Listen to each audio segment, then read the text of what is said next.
Now that you've created the displacement view, let's go ahead and look at the von Mises stress view.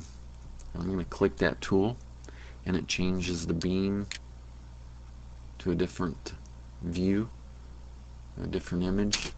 It hides the displacement view noted by that symbol, and it creates the von Mises stress view in the specification tree.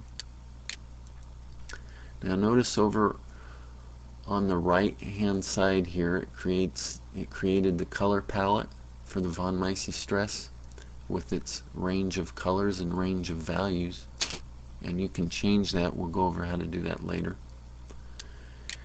If you move your mouse cursor over some of the meshes here, it shows the values of those in pounds per square inch. If I double click on it, it brings up the image edition window, and you can change some of the viewing properties of the von Mises stress. Now I'm going to click the image extrema values and click local, just like I did with the displacement view, and notice that it gives me the maximum, global maximum, and global minimum.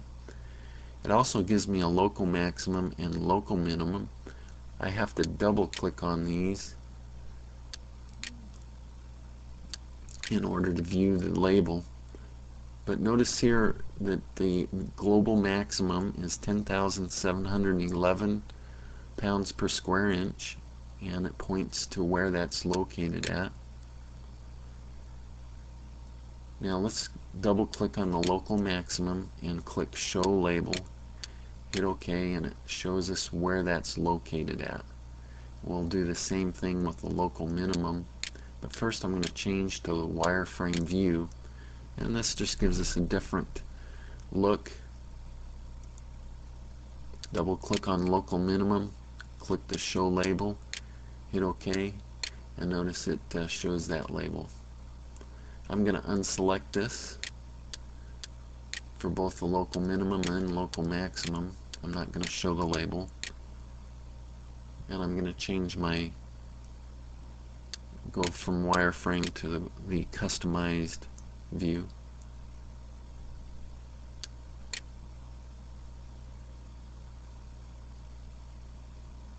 And I'm going to double click on the von Mises stress view, and it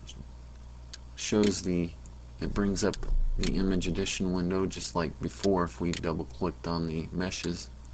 Now here, if I click text as a type, it shows the values of the meshes, both the X, Y, and Z values, but there were so many that if you didn't zoom in, it would be hard to read.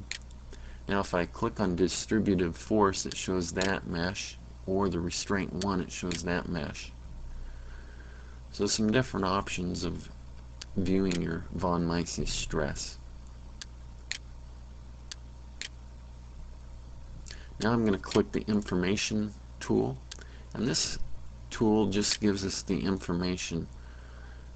It gives us the extreme values for the von Mises.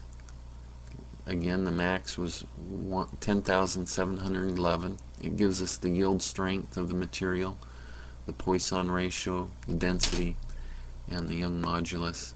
So it gives us all the information that we really need to calculate some of our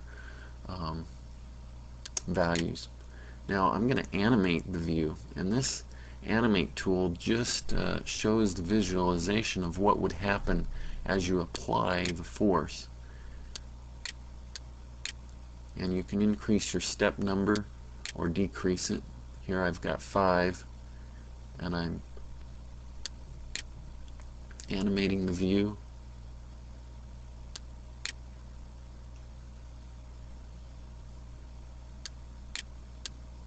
And I'm going to increase the step number to 20. So now it breaks it up into 20 views.